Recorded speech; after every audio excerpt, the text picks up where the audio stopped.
छत्रपती शिवराय यांना मानाचं वंदन. भारतीय शिल्पकार बाबासाहेब आंबेडकर यांना मानाचा मुद्रा.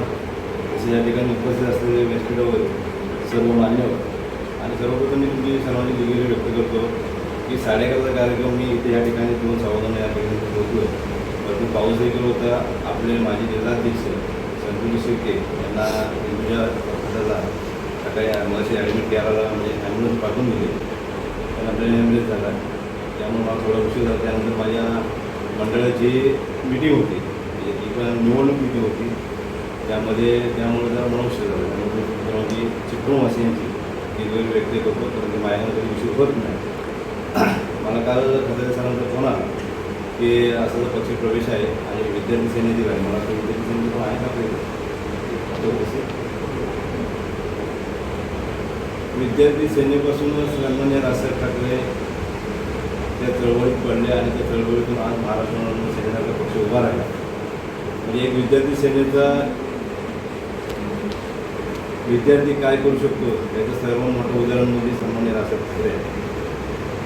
मी पण तालुक्याचा शहराध्यक्ष विद्यार्थी सेनेचा, तालुकाध्यक्ष विद्यार्थी सेनेचा, उपजिल्हाध्यक्ष विद्यार्थी सेनेचा, जिल्हाध्यक्ष विद्यार्थी सेनेचा आणि त्यानंतर उपजिल्हाध्यक्ष बेसिक म्हणजे महाराष्ट्र सेनेचा आणि त्यानंतर मी जिल्हा सचिव.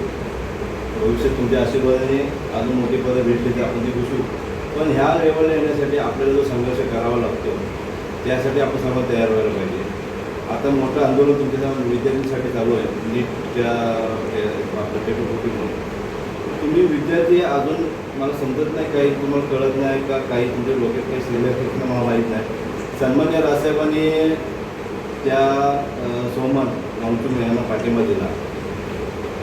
त्याचं कारण हेच आहे की पाठिंबा देण्याचा उद्देश एवढाच आहे की तो माणूस तुम्हाला माहिती आहे की नाही माहीत नाही, पण माहिती असं नसेल तर तुम्ही गुगलवर सर्च केलं की तो केवढा मोठा माणूस आहे आणि किंवा तुमच्या विद्यार्थ्यांसाठी 20 दिवस उपोषणाला बसला आणि काल त्यांना नको त्या अवस्थेमध्ये ना घेऊन गेला. असं एकदम थर्ड सरकार त्यांनी जाऊन विचारलं पण नाही, विचारपूस पण केली नाही, त्यांचा प्रतिनिधीला केला.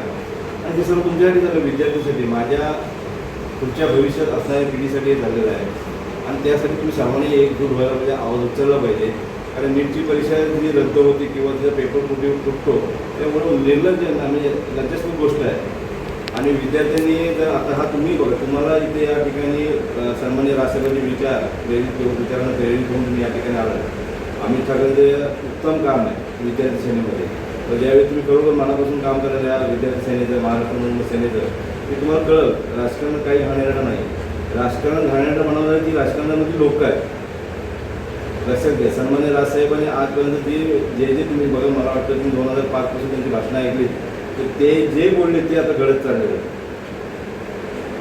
दिव्य दृष्टी असणारा माणूस आहे आणि त्याच्यावर विश्वास ठेवून तुम्ही येत असाल आम्ही तुमचं सर्व स्वागत करतो. परत तुम्हाला दुसरी गोष्ट सांगतो की सन्मान्य राजसाहेबांनी काल मला वाटतं अमित ठाकरे काल दिल्लीला गेलेले मॉन्सून यांना भेटायला, पण ते त्यांना सकाळी उठून नेल्यामुळे त्यांची भेट झाली नाही आणि दीपकची भेट झाली. पण ते सर्व चालले हे विद्यार्थ्यांसाठी चाललेलं आहे.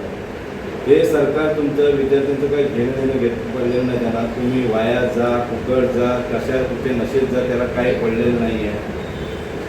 तुमची पिढी बरबाद करायची राजकारणामध्ये घुसू आणि नको ते जाती धर्मामध्ये तुम्हाला घालू